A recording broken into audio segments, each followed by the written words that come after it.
filled it in. No time for the doubt, they counted me out, I'm getting it in, yeah. No time for no loss, I'm paying the cost, I'm in it to win, yeah. Diffuse, mine it can't be diffused. If you ain't thinking the same, then we playing by different rules. You can't see the vision, we living different views. Until we complete the mission, keep getting up, never snooze. I walked a mile in my shoes, had the mind of a fool, chasing diamonds and jewels. Trust me, I was confused. Started minding my business and used my mind as a tool. Ended up finding my purpose and found the time to get to it. They told me I couldn't do it, they told me I couldn't make it. They sold it, could never break it. That's sadly mistaken. I need a piece of the pie, I want it so bad I can taste it. They told me like Toby, keep on running, toes they gon' take them. Used to lose, built to win, applied myself, I filled it in. No time for the doubt, they counted me out, I'm getting it in, yeah. No time for no loss, I pay for the cost, I'm winning to win, yeah. Refuse to lose, I'm built to win, applied myself. Welcome back to CTC. I'm your gracious host, Carl, and I'm back for another episode. And as you can see, I am wearing a University of Michigan shirt, which means that MSU lost and I lost the bet. So unfortunately, I have to do this whole episode with a Michigan shirt, but we'll get over it and then I'll get to work. So before I get into the show, I'd like to ask that you like, comment, share, subscribe. It helps the channel, it helps the network, it helps my channel, CTC, by way of the Refuse to Lose Network. I'm going to go over the shows we have on the network real quick. We got the main show featuring Joe, Tomo, and Dave went live last night, 7 o'clock. They go live Monday, Tuesday, Thursday, Friday, every day at 7 o'clock. Monday, Tuesday, Thursday, Friday, 7 o'clock Eastern time. We have Unfazed every Tuesday, 9 o'clock Eastern, 8 o'clock Central, featuring Joe and AJ. We have BWT, Baseball with Teddy. All your baseball content through there. Yankees are down 3-0 in the World Series. Dodgers do need one more game to win the series and win me my Chipotle. FFC, Fantasy Football with Coach Coombs. Fantasy football show. He goes over fantasy rankings and everything like that every day. Start, sit, stuff like that. So y'all check him out there. We have Dave's Doghouse, highlights and lowlights of sports. So you make sure you check him out. We have Real Ballers Only featuring Vaughn, RBO, NBA content through there. His Magic did get a win. My Pistons are now currently 0-4, which sucks, but we're trying to get that W. We have Kings Talk with Joe Jordan, who just did an episode last night. His Kings beat the Trailblazers last night, so shout out to the Kings for that. And last but certainly not least, we have In the Red Corner featuring Ty, Ricky, and Tomo boxing content through there. So make sure you like, comment, share, subscribe on all the shows on the network. And if you like what you're listening to, stick with us. Now, before we get into these recaps, I have to start with poll talk. I know I'll be missing it sometimes, so I got to start off with poll talk. And we got some shakeups in the polls. Vanderbilt and Navy are no longer ranked due to their losses. Vandy lost to Texas, and Navy got blown out by Notre Dame. Cost me some money, but now, Oregon is still ranked number 1 in the country. Did not fall for the number 1 curse. Absolutely handled business against Illinois. Georgia is 2. Penn State is 3. Ohio State is 4. And new in the top 5 is the University of Miami Hurricanes. They are now number 5 in the country after beating their rival Florida State. Texas drops from 5 to 6 after a tough fought win versus Vanderbilt on the road. Tennessee is 7. Notre Dame moves up to 8. After blowing out Navy. BYU is 9 after beating UCF. My dog of the week hit, by the way. So shout out to them. 1-1 dog of the week. Don't understand how they were dogs, but shout out again. Texas A&M jumps up to 10 after beating LSU. Iowa State drops to 11. I don't even think they played this week, so they just dropped. I really hate that Iowa State is getting disrespected in the polls. They're doing nothing but winning games, and yet they're still not top 10.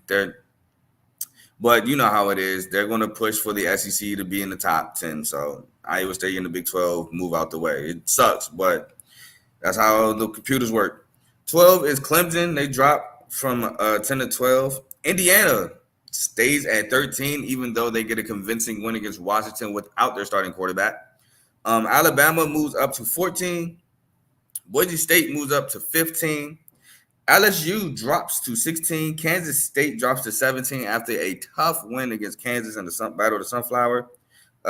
Pitt moves up to 18. Ole Miss moves down to 19. SMU moves up to 20. Army moves up to 21. Washington State jumps into the top 25 at 22.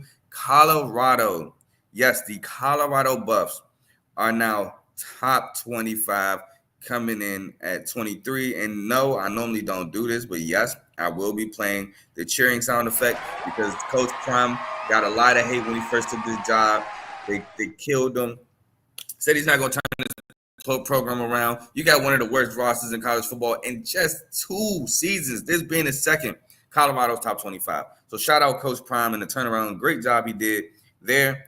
Illinois drops to 24 after losing to Oregon, which I'm not mad at. They lost to Oregon, number 1 team in the country.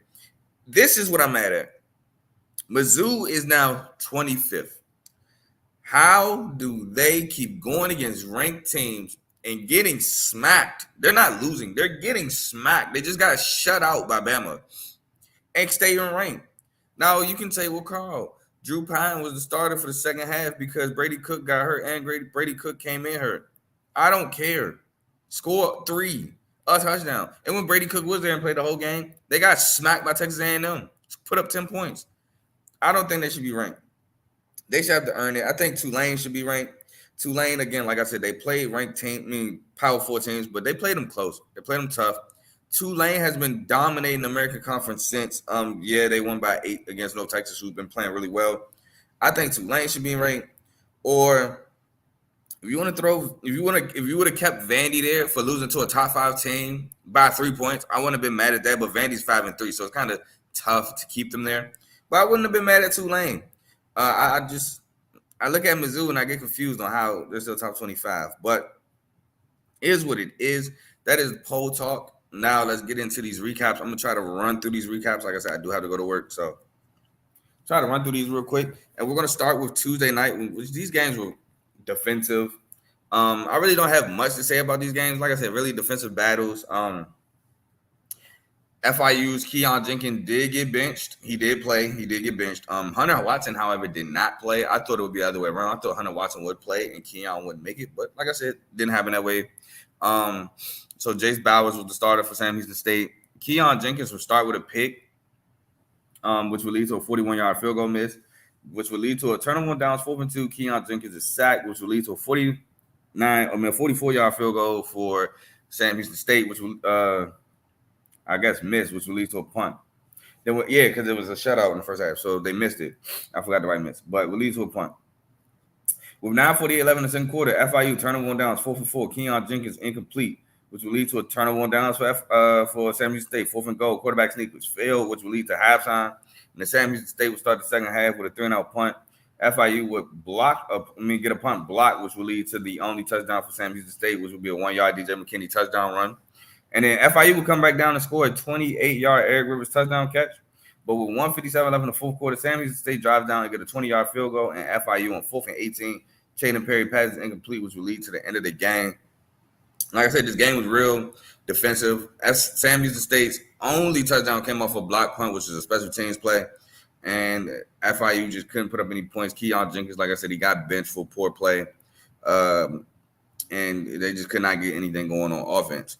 Next, we got UTEP at Louisiana Tech. And I think UTEP did an extraordinary job against UTEP did a great job against Louisiana Tech's passing game.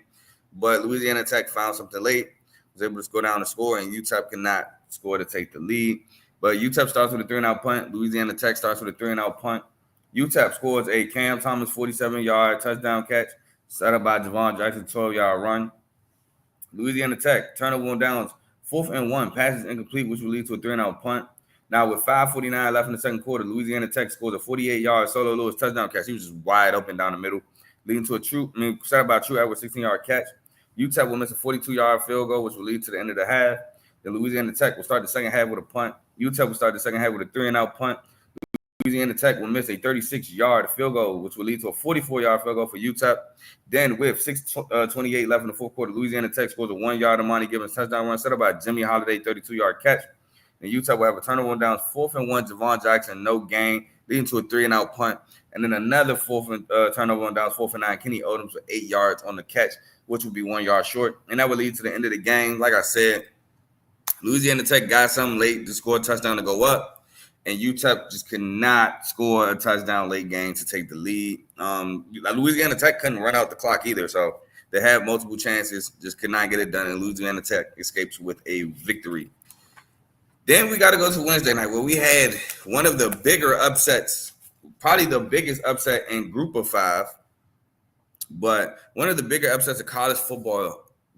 How do I say this? Yeah, undefeated Liberty loses to winless Kennesaw State, 27-24 on the road. Kennesaw State, like I said, winless, did not have an FBS win since it's been an FBS program this year. Takes and beats the top team of Conference USA. Somebody says the top team in Group of 5, which I disagreed with. But, man, what a win for the Kennesaw State. I believe they're the Owls. What a win. What a way to win your first game as an FBS program, too. So, shout out to them. I think they did a really good job on short down and distances, running situations.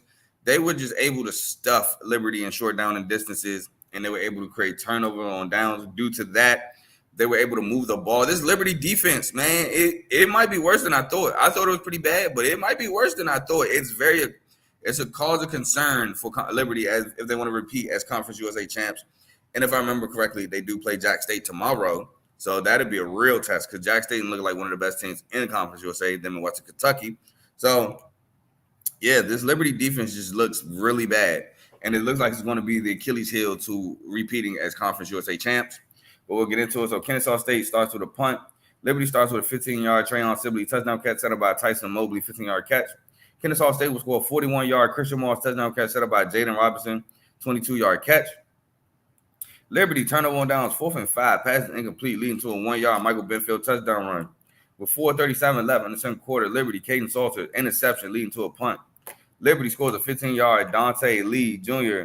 touchdown catch set up by Caden Sawyer, 32-yard run. Then Liberty will start the second half with a 3-and-out punt, while Kennesaw State will start the second half with a 6-yard Clay Ashley touchdown run set up by Michael Benefield, 22-yard run. Liberty scores a 47-yard field goal, while Kennesaw State will score a 31-yard field goal. Then Liberty turnover on downs, 4th and 11, passes incomplete, leading to a 41-yard field goal. Then Liberty scores a 17-yard Elijah Canyon touchdown catch set up by Elijah Canyon, 12-yard catch. And then Liberty failed onside kick will lead to a turnover on downs, 4th and 1 by Quay Ashley, no gain, which would leave Liberty short time, and they would lose the ball game. Kennesaw State pulls off an amazing upset and moves on to finally win a game. Next, we go to Middle Tennessee State at Jack State. Middle Tennessee State. Oh, by the way, I didn't pick who I had winning. So, Sam Houston State, FIU. I don't even remember who I picked. I want to say I picked Sam Houston State. Yeah, I did pick Sam Houston State. I want to say I went 2-0 Tuesday. I know I picked Louisiana Tech over UTEP. Where is this week at? Hold on. What? Hold on. This must be the wrong week. Yeah, this is the wrong week. Hold on. How am I this far? Oh, here you go. FIU, UTEP. No, that's a week. I don't know how I got this far. My bad, man. My journal. It's a lot of games in here, man. So I'm trying to find it. Here we go. So I picked Sam Houston State and Louisiana Tech. Yep. So I went 2-0 Tuesday. I obviously picked Liberty to win Wednesday, and they lost. And I picked Jack State to beat Middle Tennessee State, which they did do in blowout fashion, 42-20. Jack State, again, able to run the ball so effectively. They're tough to stop when they get that run game going. They stay in front of the chains. Middle Tennessee State, they did a pretty decent job passing the ball. Just that defense is not good either, and it wasn't going to stop this Jacksonville State offense, and I figured that was the case. But let's get into it. So Middle Tennessee State will start with a 61-yard Holden Willis touchdown catch set up by Jaden Credle, 13-yard run. Jack State will score a 49-yard Tyler Huff touchdown run set up by Michael Petway, 11-yard catch. Middle Tennessee State will score a 47-yard field goal, while Jack State will score a 4-yard Andrew Paul touchdown run set up by Cam Vaughn, 21-yard catch. With 6:13 left in the second quarter, Jack State, Trey Stewart would fumble, which would lead to a punt. Jack State starts the second half with a 7-yard Michael Petway touchdown catch set up by Trey Stewart, 65-yard run. Middle Tennessee State will start the second half with a 41-yard field goal. Jack State will start the second half with a 2-yard Tyler Huff touchdown run set up by Cam Vaughn, 37-yard catch. Jack State will score a 1-yard Trey Stewart touchdown run set up by Tyler Huff, 15-yard run. Middle Tennessee State scores a 4-yard Miles Butler touchdown catch set up by Amari Kelly, 32-yard catch. Jack State would score a 26-yard Andrew Paul touchdown run, set up by Trey Stewart, 16-yard run. And then Middle Tennessee State, turnover on downs, 4th and 6, passes incomplete would lead to the end of the ball game. I do believe Jack State scored a touchdown on every drive in the second half, which put this game out of reach for Middle Tennessee State. Again, that defense was not going to stop Jacksonville State, and which is why I picked them to win against Middle Tennessee State. Now we move on to Thursday night, which we had 2 blowouts Thursday night. First one being Georgia Southern at Old Dominion. I did pick Georgia Southern, but I did talk about how Old Dominion defense is actually above average, pretty above average. Like, I like the defense. I don't think it's the lead or nothing, but I do like their defense. And their defense came to play against Georgia Southern. They stifled Georgia Southern. They created turnovers. Georgia Southern didn't know how to attack this defense. They could not keep a drive consistent. They could not sustain the drive. For Old Dominion offense came out firing. That's where I did not see coming. Old Dominion offense would not missing. Like, I think they had a drive where they punted. I think they punted their first drive. And after that, they was just touchdown. They were scoring at will against Georgia Southern. And they went in blowout fashion, 47-19. Now, I did pick Georgia Southern because I thought Georgia Southern's offense would be the better offense in the game. And Old Dominion proved me wrong in this one. Old Dominion would start with a punt while Georgia Southern would start with a punt. Then ODU scores an 8-yard Devin Roach touchdown catch set up by Isaiah Page, 20-yard catch. Then Old Dominion was for a 23-yard Demarion Houston touchdown catch set up by Pat Conroy, 17-yard catch, but the point after would be blocked. Georgia Southern was Dexter Williams would fumble, which would lead to a 56-yard Pat Conroy touchdown catch. Then Georgia Southern would miss a 51-yard field goal, which would lead to a 3-and-out punt. Then Georgia Southern would score a 59-yard Josh Dallas touchdown catch. Old Dominion would score a 29-yard field goal, and then Old Dominion would score a 7-yard Demarion Houston touchdown catch set up by Demarion Houston, 30-yard catch. Georgia Southern would start the second half with a J.C. French interception, which would lead to a 9-yard Aaron Young touchdown run. Georgia Southern, Then with 3:24 left in the third quarter, Old Dominion scored a 30-yard Colton Joseph touchdown run. Then Georgia Southern would score a 55-yard Dalen Cobb touchdown catch, but the PAT be no good. ODU would score a 38-yard field goal, and Georgia Southern would score a 4-yard O.J. Arnold touchdown catch set up by Josh Dallas. 23-yard catch, and the PAT be no good, and that'd be a ball game. Again, just utter domination by Old Dominion. Both sides of the ball. Creating turnovers, turnover on downs, forcing punts, stopping drives, and then putting up points on their own. The next game we had, because I didn't pick, it was, we did. Pittsburgh, Syracuse. Syracuse is at 19th ranked Pittsburgh. I did pick Pittsburgh to win. And they won in blowout fashion because Kyle McCord cannot stop throwing picks. He had 5 interceptions this game, 3 full pick sixes. Now, the third pick six was wild, but nonetheless, he threw 5 picks. He threw his team out the game early, and that's just not a key to success. Now, in this game, I did talk about how Pittsburgh defense is really good, and they came to play, and they stopped a pretty good, pretty explosive Syracuse offense. Like I said, 5 picks, 3 pick sixes, so that's really your ball game right there. You're not winning too many games doing that.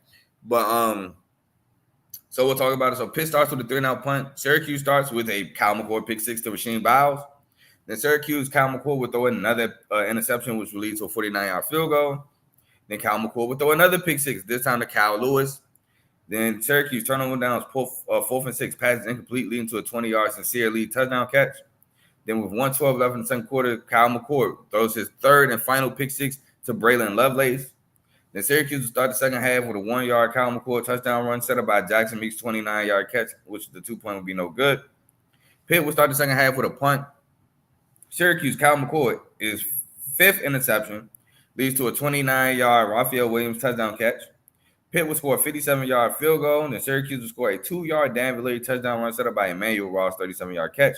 And then Syracuse would miss a 48-yard field goal, which really didn't mean nothing, which would lead to the end of the game. Like I said, man, you're not going to win too many games throwing that many pick sixes. So we move on to Friday night. And I ain't going to lie, I went undefeated Friday night, but it did not look like it would be that way. Friday night, we had Louisville on the road against Boston College, and Boston College jumped out to a 27-10-point lead against Louisville, but then Louisville finally struck back. And I think which was huge in the second half for Louisville, they started hitting splash plays. They started hitting the big plays. They started to, I wouldn't say they wouldn't lock down Boston College on defense, but they did kind of what ODU did to Georgia Southern. They would get stops. They wouldn't allow them to sustain drives, and they were scoring on their own drives. Ja'Cory Brooks was huge in this game for Louisville, making big catches, deep passes, amazing catches. Isaac Brown obviously is going to be a force on the ground for Louisville, but Louisville pulls off an amazing comeback. And shout out to the blocking tight end, Nate. I can't remember his last name. I think it's Kursky. I wrote it down. Nate Kursky. Yep. He scored 2 touchdowns on play action passes in the red zone. So shout out to him. But let's get into it. Boston College starts with 3 and out. Louisville will start with a turnover downs, 4-2. Tyler Shuck, 1-yard run. Oh, I got to talk about this. Tyler Shuck, another untimely interception, but it did not kill them. Leads to a 3-and-out punt. Louisville, Tyler Shuck, interception, leads to a 7-yard Trayshawn Ward touchdown run. With 14:55 left in the second quarter, Louisville misses a 56-yard field goal, which will lead to a 4-yard Trayshawn Ward touchdown catch. Louisville's Amari Huggins-Bruce with fumble, which will lead to a 4-yard Kyle Robichaux touchdown run set up by, the PAT would be no good. Louisville would then score a 4-yard Isaac Brown touchdown run set up by Ja'Cory Brooks' 26-yard catch. Louisville will start the second half with a 23-yard field goal, while Boston College will start the second half with a 6-yard Jeremiah Franklin touchdown catch set up by Trayshawn Ward, 59-yard catch. This catch, yet again, was set up by Boston College and halfback wheels. For some reason, they know how to set it up to get that halfback out the backfield on a wheel route and be wide open. We've seen it a couple times against Florida State.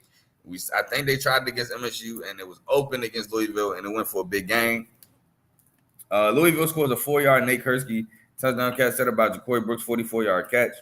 With 10:57 left in the fourth quarter, Louisville scores an 18-yard Isaac Brown touchdown run. Then Louisville will score a 6-yard Nate Kursky touchdown catch set up by Amari Huggins-Bruce, 34-yard catch. And then Tyler Shuck would throw his second interception of the game, but it would lead to a 4th and 11 pass incomplete, which would lead to a 3-and-out punt. And then BC would attempt a Hail Mary to end the game, and it would fail. And Louisville would complete the comeback winning 31-27. Next game we got was a really good late-night game. Boise State beats UNLV on the road to remain ranked. I think they would have unranked Boise State immediately if they lost, but they were 17th ranked in the country, and they did beat UNLV 29-24. Ashton Jeanty did not have the Ashton Jeanty video game numbers game, but he still put up with a $130 and a touchdown. But I think UNLV did a really good job against Ashton Jeanty. And shout out Jackson Woodard. He does not get the credit he deserves at middle linebacker for the UNLV running Rebels. He is a top defensive guy in the group of 5. I think he's a really good linebacker. I love Jackson Woodard's game. I think draft scouts should actually watch Jackson Woodard. He was key in stopping Ashton Jeanty. He was everywhere, and he was not backing down. He was putting shoulder pads to Ashton Jeanty, man. I can't say enough about how Jackson Woodard played. He's always the guy when UNLV needs a play. Jackson Woodard is just the guy that makes it, whether it's a turnover, tackle, key stop, it's him. Even on, I believe, 3rd and 1, Ashton Jeanty runs it. Jackson Woodard's there to make him short, and they had to go for it on 4th down. But I can't give enough praise for Jackson Woodard in this game, but Boise State did win it. So let's get into it. Boise State starts with a 37-yard field goal, while UNLV starts with a 28-yard field goal. UNLV scores a 7-yard Kelio Dunningy, touchdown catch set up by Casey Kane, 50-yard catch. UNLV will miss a 52-yard field goal, which will lead to a 44-yard field goal. Boise State will score a 7-yard Maddox Maxson touchdown run set up by an Austin Bolt 28-yard catch.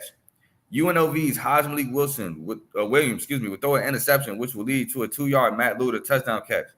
UNLV will start the second half with a 5-yard Williams touchdown run set up by Ricky White, 24-yard catch. Boise State starts the second half with a 29-yard field goal. And then with 1:03 left in the third quarter, UNLV will score to take the lead. 34-yard to Jaden Bradley touchdown catch. He just beat a man. Was set up by Williams 13-yard run. But then Boise State will score a 1-yard Ashton Jeanty touchdown run set up by Matt Wagner 22-yard catch. But the 2-point would be no good. Then UNLV, I think, punted, and then Boise State just withered out the rest of the clock. And they held on to beat UNLV to remain undefeated. As you can see, they're now top 15 in the country. So shout out to Broncos of Boise State.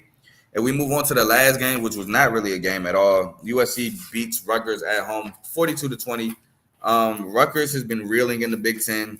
They're struggling to find wins. They only have one win, and in my opinion, that one win against Washington, Washington beat themselves. I already went over that game. USC, not gonna lie, they were up 28-12, I believe, at halftime. Then USC gave up a touchdown, not immediately. It was the second drive of the second half. And me and Teddy, shout out Teddy, we was like, oh man, they're not about to do this again, right? But then USC went down to score, and then they scored again. And then I was like, all right, this game is over. Y'all are fine. Y'all not gonna do it again because they've been blowing multiple two touchdown leads at halftime. They've been blowing them, but they didn't do it this Friday night, and they hang on to win 42-20. So let's get into it. Hold on, I gotta make sure I delete. I know I did not delete that. All right, let me delete that. All right, cool. So let's get into it.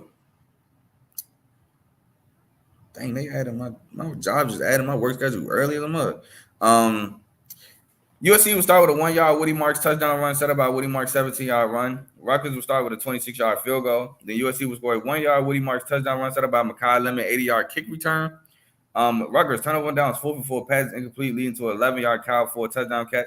Rutgers scores a 3-yard Antoine Raymond touchdown run set up by KJ Duff, 22-yard catch, but the PAT be no good.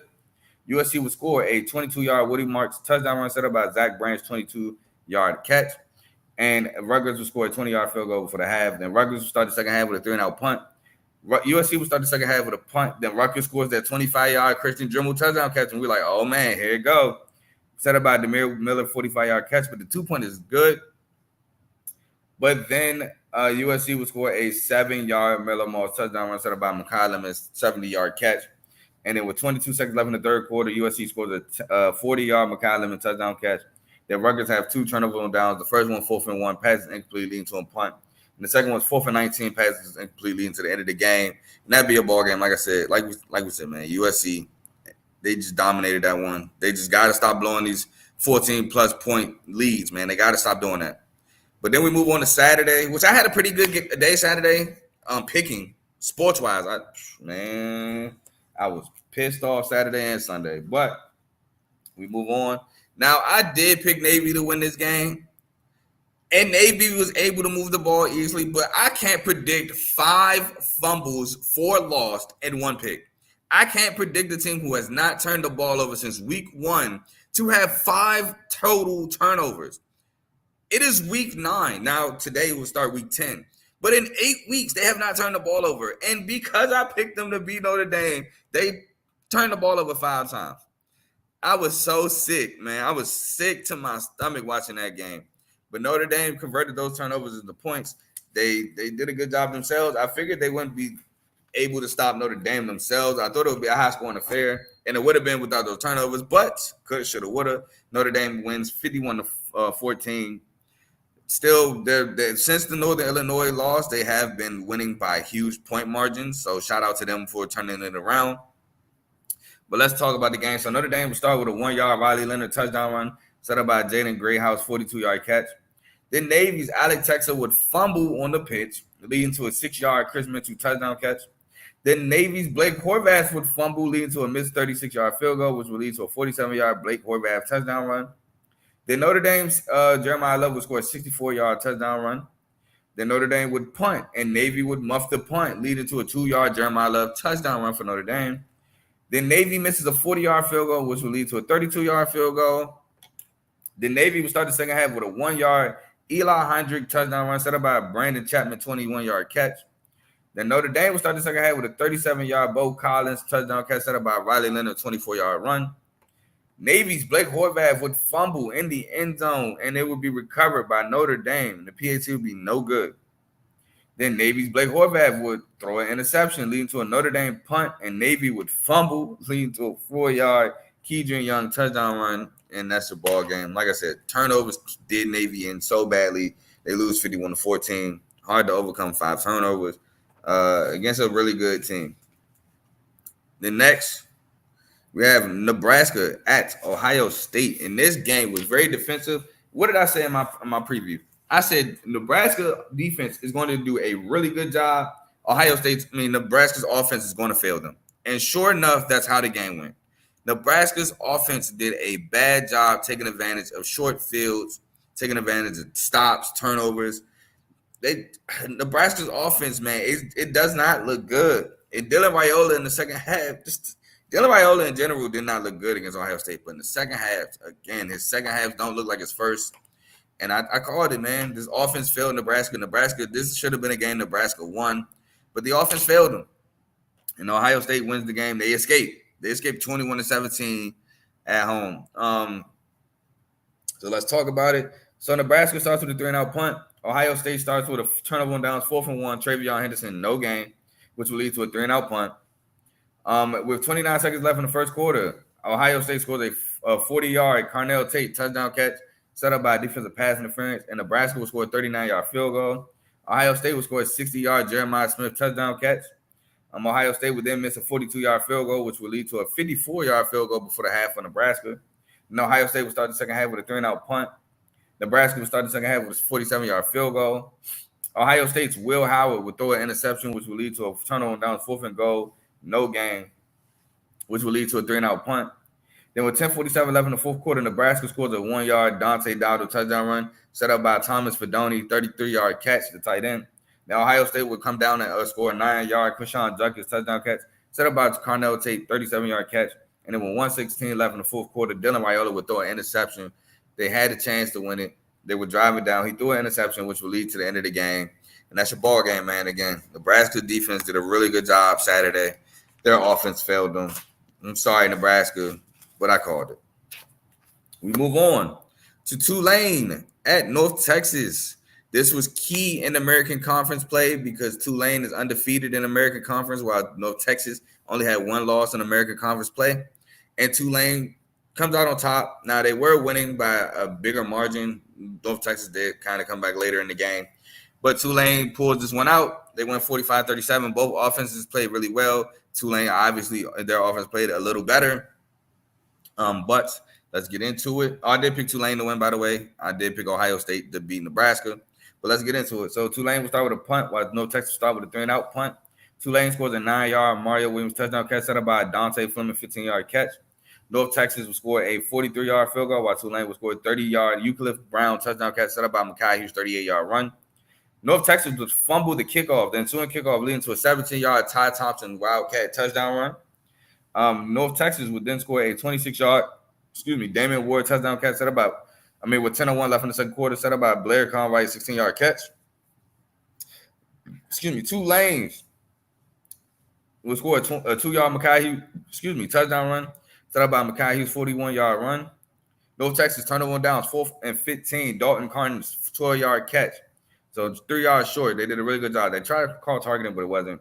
But that would lead to a Darian Minson interception, which will lead to a 30-yard DT Sheffield touchdown catch. DT Sheffield had an amazing game against Tulane. Tulane would score a 47-yard field goal. North Texas would start the second half with a turnover on downs. 4th and 4 passes incomplete, leading to a 14-yard Alex Bowman touchdown catch, and the PAT would be no good. Then North Texas would score a 20-yard Chandler Morris touchdown run, set up by Damian Ward, 44-yard catch. Tulane would turnover on downs, 4-1 Mekhi Hughes, and no gain, which will lead to a Damian Ward 44-yard touchdown catch. I read that wrong. Which will lead to a Chandler Morris fumble, which will lead to an 11-yard Euclid Brown touchdown catch. And then with 4:23 left in the fourth quarter, North Texas will score a 2-yard Mackenzie McGill touchdown run, set up by DT Sheffield, 18-yard catch, and the 2-point would be no good. North Texas will score a 10-yard Damian Ward Jr. touchdown catch, set up by Dalton Carnes, 21-yard catch.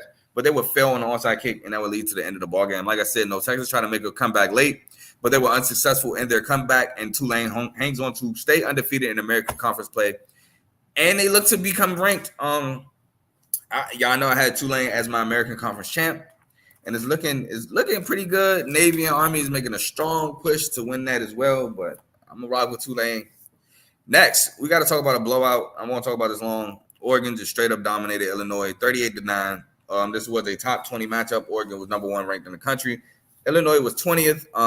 And I know people were talking about the number 1 curse. When people get the number 1 rank, they tend to lose. I figured that wouldn't happen to Oregon. Oregon's offense is too explosive. Illinois can't stop the run like that. And you got to deal with a run game and a passing game like Oregon.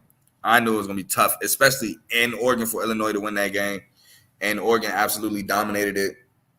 Illinois had a tough time moving the ball. They did move the ball a little bit. They couldn't finish drives. So only 1 touchdown in this game. But, yeah, like I said, Oregon dominated. I did obviously pick Oregon to win. You can tell by how I'm talking. But let's get into the game. So Oregon starts with a 31-yard Ted Johnson touchdown catch set up by Kenyon Sadiq 16-yard run. Illinois starts with a 3-and-out punt. Then Oregon will score 34-yard Justice Lowe touchdown catch. Then Illinois Luke Almighty would throw an interception, but that would just lead to a 3-and-out punt. Then Illinois would score a 36-yard field goal, and then Oregon would score a 7-yard Dylan Gabriel. I almost said Dylan Brooks. Man, shout out Dylan Brooks. Played basketball for Oregon. But Dylan Gabriel touchdown run set up by Ted Johnson 19-yard catch. Oregon scores an 18-yard Noah Whittington touchdown run in that run. I think he ran somebody over at the end of it. Set up by Evan Stewart, 19-yard catch. Then Oregon's Noah Whittington would score a 2-yard touchdown catch set up by Ted Johnson, 24-yard catch. Then Illinois would start the second half with a turnover on downs, 4th and goal, pass incomplete, leading to a punt. Then Illinois would score a 4-yard Khalil Valentine touchdown run set up by Josh McCray, 18-yard catch, but the 2-point would be no good. Dylan Gabriel would throw an interception, which would lead to a 4th and 12, pass incomplete. Then that would lead to a 44-yard field goal. And then Illinois Luke Almighty would throw another interception, leading to a turnover on downs, 4th and 3, Trayshawn Holden, 1-yard catch, which will lead to a turnover on downs, 4th and 6, pass incomplete, and that will lead to the end of the ball game. Like I said, straight domination. And we move from one domination to another domination. But this domination was in shutout fashion. And like I said, when I was watching this game and I saw Drew Pine come in at quarterback because Brady Cook ran into the locker room, I said, this game is over. Now, did I say Drew Pine was going to throw 3 picks? No. Did I say he was going to throw some picks? Yes. Drew Pine came in and had a generational turnover game, throwing the ball left and right to Alabama defenders. It looked like he was honestly targeting Alabama defenders. Like the one to Malachi Moore, it looked like he just threw it directly to Malachi Moore. But this game was defensive for the first half. Mizzou defense actually did a really good job against Bama's offense in the first half. But like I said, man, with Drew Pine giving Alabama extra possessions, this was only bound to happen, and Alabama wins 34-0 at home. Now, in my preview, I said that I know this is a ranked game. I know people are going to say, well, Alabama, when they played ranked competition, they didn't lose minus Georgia. When they played Georgia, they was at home. When they lost to Vandy, well, Vandy wasn't ranked, but when they got upset to Vandy, they were on the road. When they lost to Tennessee, they were on the road. This game was at home, so I picked Bama to win because they were at home, man. They lost, but they lost on the road. So let's get into the game. So Mizzou starts with a 3-and-out punt. Bama starts with a 47-yard field goal. With 4:42 left in the second quarter, Bama scores a 39-yard field goal, while Mizzou, Drew Pine would throw his first interception, which will lead to a 3-yard jam and a touchdown run. Then Mizzou would miss a 59-yard field goal before the half. Then Bama starts the second half with a 9-yard Jalen Milroe touchdown run set up by a 32-yard Jalen Milroe run. Mizzou started the second half with a Drew Pine interception, leading to a 3-and-out punt. Then Mizzou's Drew Pine would throw another interception, leading to an 11-yard jam and a touchdown run. Then with 11:06 left in the fourth quarter, Bama scores a 35-yard Justice Haynes touchdown run, set up by Ryan Williams' 26-yard catch, and then Mizzou turnover downs, 4th and goal. Marcus Carroll lost of 1 yard, leading to the end of the game. So I respect the fact that Mizzou did not just kick a 3 and say, hey, we scored. They wanted to go for a touchdown. We like, hey, man, we're not going to just be one of those guys that kick a field goal and say we lost 34-3. We want to punch it in. Now, they got shut out, but I respect the fact that they did go for a touchdown and not a field goal. Now, I went 3-0 during the 3:30 slot. Because I did pick Texas to beat Vandy, but I did tell y'all this game was going to be close. I did say that Vanderbilt has a knack for keeping games close. And they kept it close, and they had a chance to win late. But Texas defense bowled up. I believe Pavia threw an interception late game, was kind of hurt. They did score, and I know they didn't get the onside kick. But I think Pavia did throw a pivotal late game interception. But Texas, they were able to move the ball. They were moving the ball down the field, and they were scoring. But Vanderbilt was also creating turnovers. They were creating timely turnovers, timely stops. This was a really close game, and Texas pulled out a victory to win 27-24. But let's get into it. Texas starts with a Quinn Ewers interception, leading to an 18-yard Diego Pavia touchdown run. Now, that was a fluke pick. Ball got tipped high in the air at the line of scrimmage, and it was just an interception. That Pavia touchdown run was electric. Texas would then score a 3-yard Matthew Golden touchdown catch set up by DeAndre Moore, 31-yard catch. Texas would then score a 27-yard DeAndre Moore touchdown catch set up by Amari Nee Black, 20-yard catch. Shout out to Amari Nee Black. Vandy, Diego Pavia would throw it in his interception. I believe this one was the same, tipped in the air, intercepted. That would lead to a punt. And then Texas would score a 25-yard DeAndre Moore touchdown catch set up by Gunnar Helm, 25-yard catch. Vandy, Cedric Alexander would fumble, leading to a 3-and-out punt. Vandy would score a 54-yard field goal before the half. Then Vandy would start the second half with a 3-and-out punt. Texas would start the second half with a 40-yard field goal. Texas Quinn Ewers would throw another interception, leading to a 3-yard Junior Sherrill touchdown catch. Then with 5:13 left in the fourth quarter, Vandy's Diego Pavia would throw his second interception, leading to a 23-yard field goal. And then Vandy would score an 8-yard Eli Stowers touchdown catch set up by defensive penalties. And Vandy will fail an onside kick, and Texas will run out the game. So that's your ball game. Shout out Vandy, man. I keep telling y'all, this is not your same Vanderbilt team. I never changed the thing. But this is not your same Vanderbilt team, man. And they keep proving it time and time again. Everybody keeps saying, oh, yeah, we got Vandy. This is easy. No, this is not that. Clark Lee has done a great job this year with this team he has, and they look very competitive. But on to sadder pastures. So I got to talk about the reason why I'm wearing this Michigan shirt, and that's the Michigan State game. Now, if y'all remember, this wasn't a part of my previews. I told y'all I was going to be completely biased. So if you were looking for an unbiased preview of this game, don't go here. Because I thought we should have won this. I thought this game was a win because Michigan can't throw the ball. But we showed up and showed out in a bad way. Allowed Michigan to kill us in play-action pass. We did a good job against the run. We did do a good job against the run. We didn't do a good job against Alex Orji coming in for obvious quarterback runs, which makes no sense to me.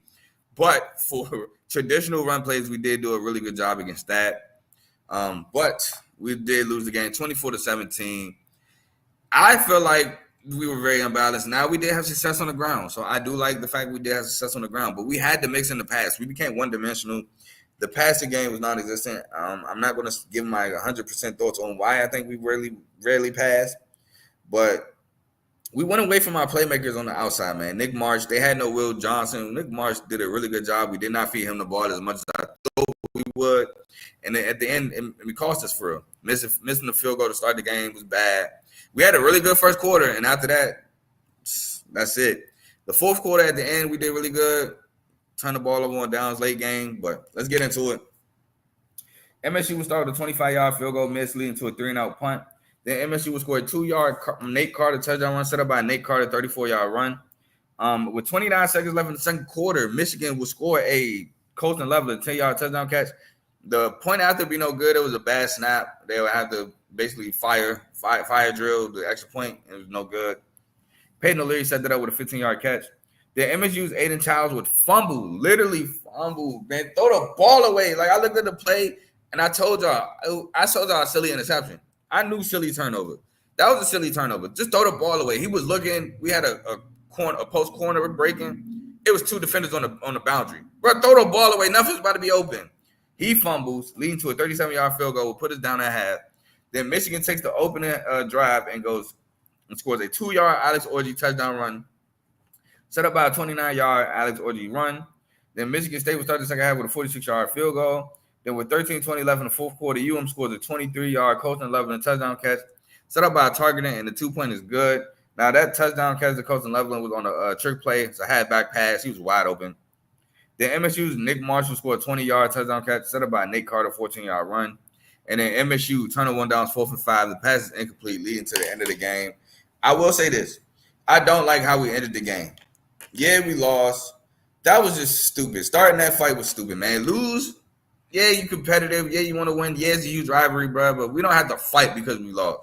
We had 60 minutes to fight on the field, and we lost. Shake their hand, not shake their hand. I still say shake your rival's hands. I understand it's bad blood in this rivalry. Shake his hand, keep it pushing. Talk your trash, keep it pushing. No need to fight at the end of the game. No need to fight at all. Because then you give guys like Colton Loveland the room to say, well, little brother doing what little brothers do.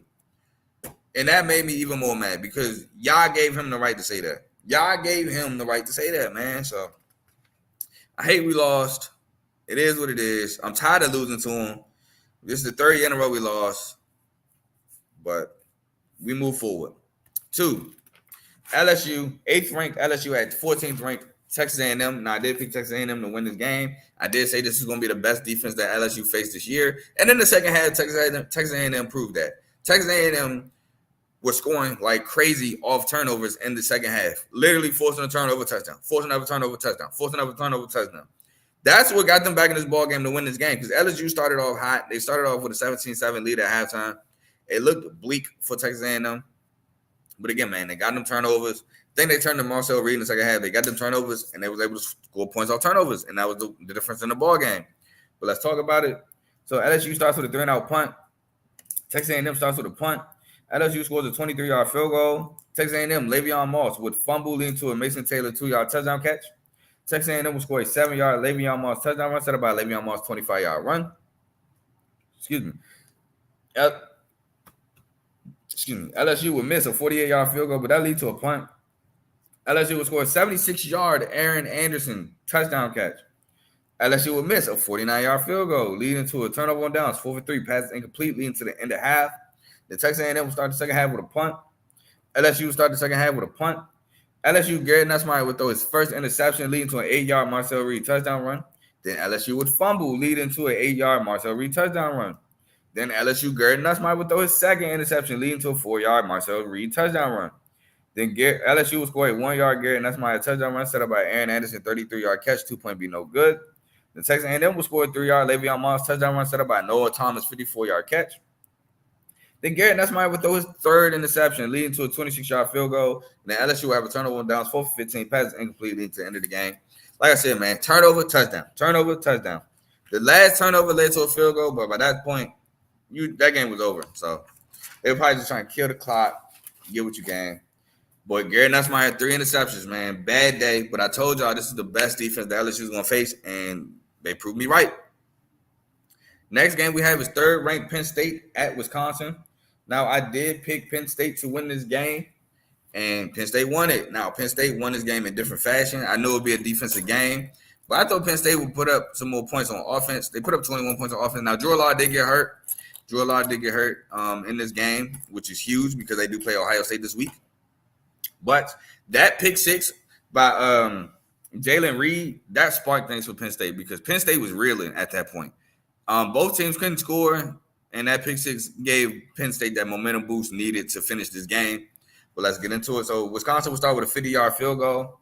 Penn State will start with a Drew Law fumble leading to a punt. Then Penn State will score a 6-yard Nicholas Singleton touchdown catch. I think he caught that with one hand too. Set up by Khalil Dinkins, 17-yard catch. Then with 1:23 left in the second quarter, Wisconsin scores a 1-yard Tyree Walker touchdown run, set up by Will Paul and a 28-yard catch. Penn State will start the second half with a punt. Then Wisconsin will start the second half with a punt. Wisconsin's Braden Locke will throw a pick six to Jalen Reed. Then Wisconsin will score a 32-yard field goal. Then Penn State will score a 1-yard Khalil Dinkins touchdown catch, set up by Trey Wallace, 17-yard catch. And Penn State will score a 24-yard Katron Island touchdown run, set up by Liam Clifford, 23-yard catch.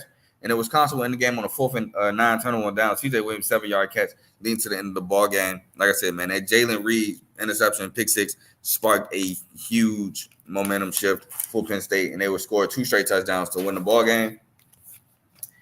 Our next game is SMU 28, Duke 27 in overtime. Now, I told you I went back and forth with this game. I had SMU, but then I changed it on the show to Duke, and Duke should have won this game. 4 to 5 turnovers. You forced 2 late game turnovers to get you in position to win the game, and you just did not take advantage of those opportunities, and you lost the ball game. You went for 2 end of the game, which I disagree with. Your defense has been playing well. Your defense has been forcing turnovers. Take the extra point, get back on the field of offense, try to score again, and have your defense go back out there and try to win you the game. I think your defense would have eventually won you the game, but you went for 2, you went for the gamble, and it was an incomplete pass, and you lost. So SMU hangs on to remain undefeated in the ACC play. There's still 4 undefeated teams. Pitt won, SMU won, Miami won, and I think Clemson did not play this week. So there's still 4 ACC teams undefeated in the battle on the run for the ACC championship. But let's get into the game. So 22-ranked SMU will start with a Kevin Jennings fumble, leading to a 4-for-6 pass and incomplete turnover downs for Duke, leading to a 3-and-out punt. Then Duke will score a 43-yard Keyshawn Brown touchdown catch, set up by Eli Panko, 19-yard catch. Then SMU will score a 1-yard Brashad Smith touchdown run, set up by Keyshawn Smith, 23-yard catch. SMU will score a 3-yard Kevin Jennings touchdown run, set up by defensive pass interference. Then SMU Kevin Jennings will throw an interception, leading to a turnover downs, 4-for-2 passes incomplete. That'd be his first interception. That will lead to a Matthew Hibner fumble, which will lead to halftime. Then Duke will start the second half with a 3-and-out punt, while SMU will start the second half with a turnover downs, 4th and goal. Kevin Jennings, no gain, leading to a punt. Then SMU will score an 81-yard Roderick Daniels touchdown catch. Then Duke will score a 12-yard Jordan Moore touchdown catch. I keep telling y'all, man, Jordan Moore does it all for this Duke receiving core. Contested catches, all that. That was his contested catch.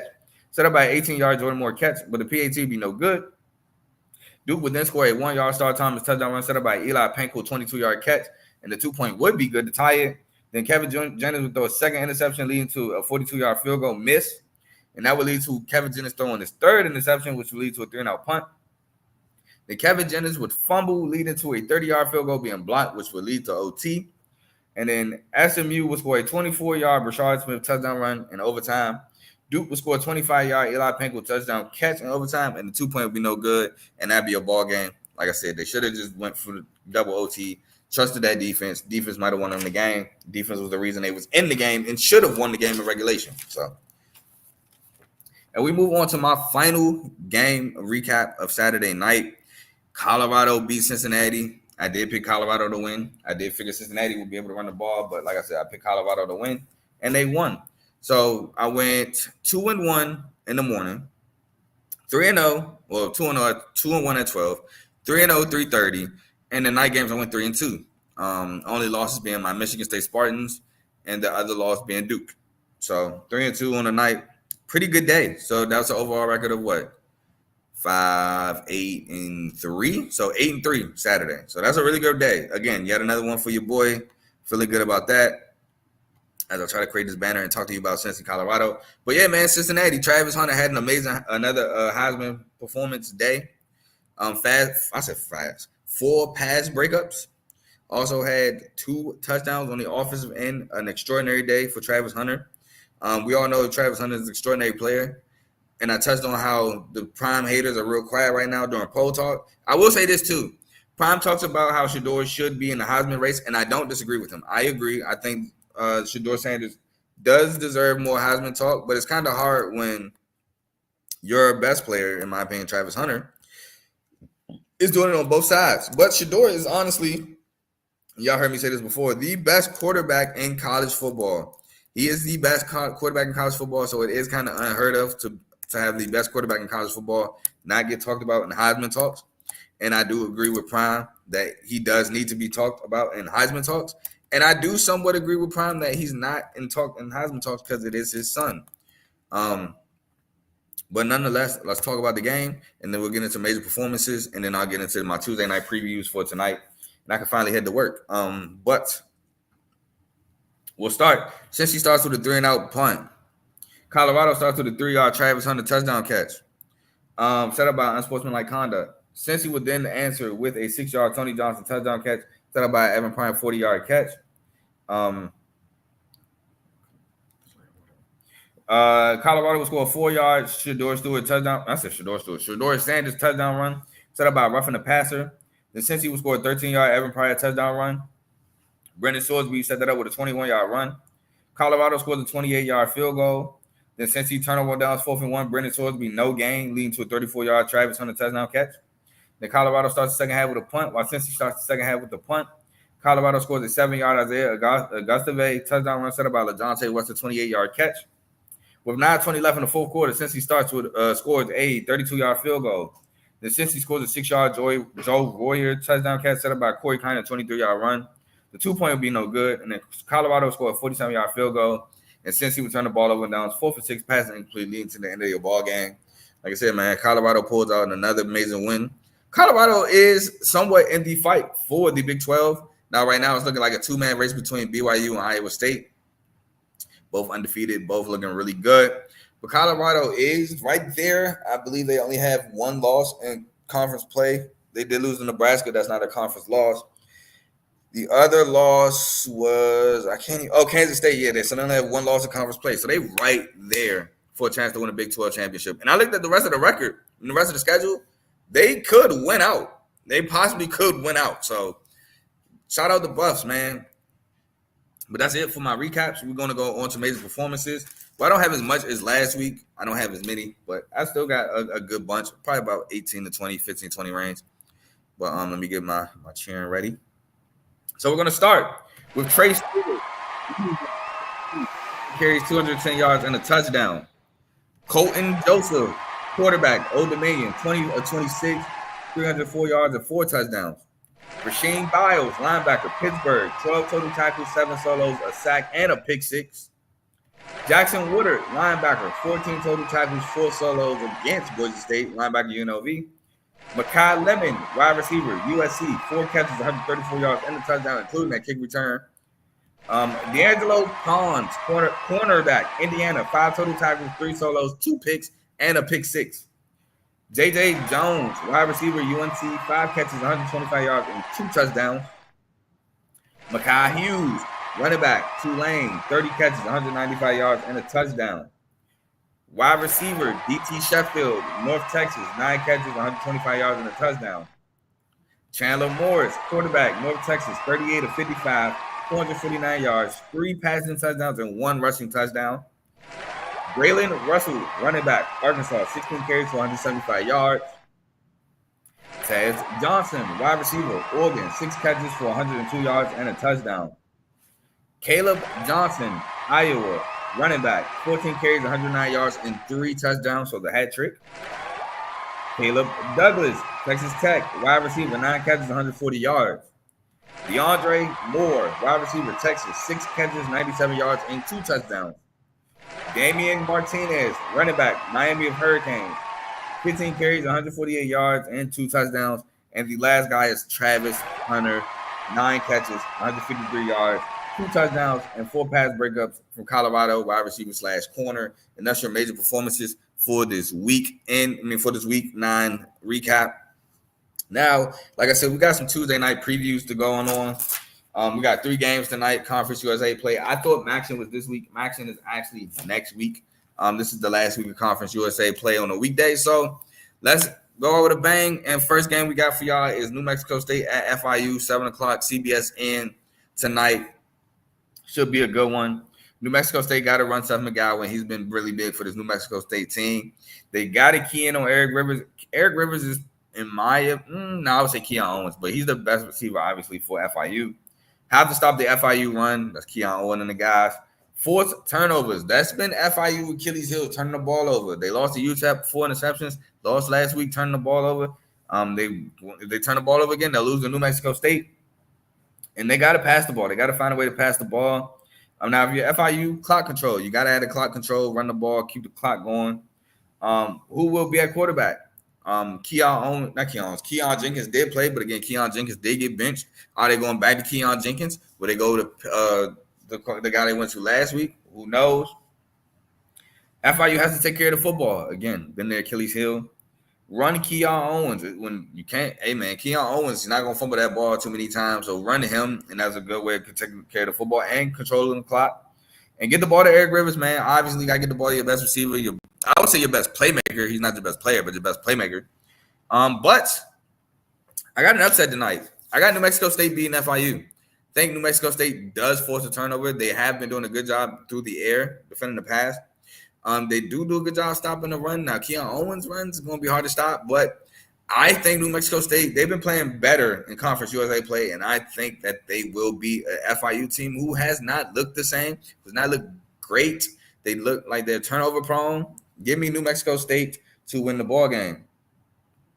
Next, we have Louisiana at Texas State, 7:30 on ESPN2. Now, if y'all remember, I did pick Texas State to win the Sun Belt. Now, they are currently 4-3. Louisiana is looking really good, currently at 6-1. For Louisiana, you got to pressure Jordan McLeod. You can't allow him to use his legs. You got to pressure him, get him down on the ground. You got to contain Ishmael Mahdi, their star running back. You got to get the ball to Terrence Carter, your wide receiver, the leading receiver on the team. 4th turnovers, that's been key for Texas State. When they lose, they do tend to turn the ball over. And get off the field on 3rd downs. Do not allow Texas State to establish long drives. Get off the field. Now, if you're Texas State, you got to get the ball to Joey Holbert. Joey Holbert, to me, is the best receiver on the team. Jordan McLeod has to use his legs. You got to be able to run Ishmael Mahdi and pressure Ben Woolrich, the quarterback for Louisiana. And you got to win the turnover battle. So you got to win the turnover battle there. Now, this one, I was debating who I have winning. I was almost ready to pick Louisiana. But I went with Texas State because they're at home. Louisiana was at home. I'm rolling Louisiana. But I went with the home team in this one. When I kind of lean who could win the game, I kind of tend to go home team because the home crowd advantage in college football is real. But this is a game, in my opinion, that can go either way. It was tough for me to pick. I literally picked Texas State because they're at home. They have a really good offense. That defense does worry me a little bit. Louisiana defense, I think, is a little better, but I just lean Texas State because of the home crowd advantage. Honestly, this was a game that could go either way, in my opinion. Next, and my final preview for tonight, Louisiana Tech at Sam Houston State, 8 o'clock tonight on ESPNU. Like I said, 3 games tonight. Louisiana Tech got to prepare for Hunter Watson as a starter. Now, they say he is trending to play. If I'm Sam Houston State, I'm trying to try out Hunter Watson. That offense does not look the same with Jace Bauer running it. Have to attack north and south. I get on the Louisiana Tech a lot. They try to attack you east and west, and it don't work well. But they got to let Evan Bullock push the ball down the field. Let him push the ball down the field, man. Get the ball to True Edwards and Solo Lewis. I mean, in there as well, Jimmy Holiday has to get the ball as well, whether you're feeding him on the ground or through the air. Get Jimmy Holiday the ball as well. You got to establish Amiri Wiggins, your running back, and you got to stop the quarterback run of Sam Houston State because they love to run their quarterbacks. That's how Hunter Watson got hurt, and Jace Bauer has been running just as much. Now, if you're Sam Houston State, is Hunter Watson playing? Because, like I said, the offense looks a lot different with him running it as opposed to Jace Bauer running it. Pressure Evan Bullock. You got to put pressure on them. Can't allow guys like True Edwards and Solo Lewis to get open. Contain Amiri Wiggins because you make them one-dimensional. Establish your own run. You gotta establish some type of run game. I think that kind of is the reason why they do run the quarterback because they have a tough time establishing traditional runs. And you got to force turnovers against this Louisiana Tech team to give your team extra possessions. Now, my winner, I did pick Sam Houston State. That's mainly in large due to because I think Hunter Watson will play. So I'm going to pick Sam Houston State to win this ball game because, like I said, this offense looks a lot better with Hunter Watson running it. I do think Louisiana Tech defense is susceptible to the run. So I think Sam Houston State does a better job establishing a run in this game. And with Hunter Watson, it opens up so much more for the Sam Houston State offense. I do think Louisiana Tech does try to push the ball downfield, and they have a pretty good job doing it. But I'm rolling with Sam Houston State at home to win this game. And that's it for CTC today. I will be back tomorrow to preview Wednesday through Friday. I might do it tonight. I'm not sure. But I am off tomorrow, so you can catch me tonight or tomorrow. Depends how I feel when I get off work and after these games go off. But I'm gone. You have the main show tonight. I don't know if FFC is going live, but I know you got the main show and Unfazed tonight. So please stay tuned to there. The bet has been fulfilled. I was actually on here for an hour wearing this shirt. I can't wait to take this off. But anyways, I'm gone. Y'all catch me later. Peace.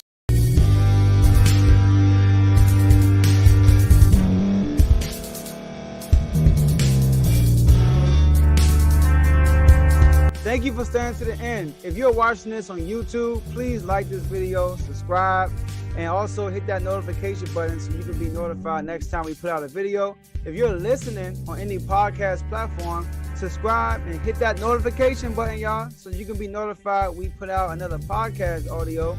And last but not least, hit that share button, no matter what you're listening to or watching it. Hit that share button and send it to somebody that you know that would love to watch this episode you just listened to. So once again, thank you for staying to the end, and we'll see y'all in the next episode.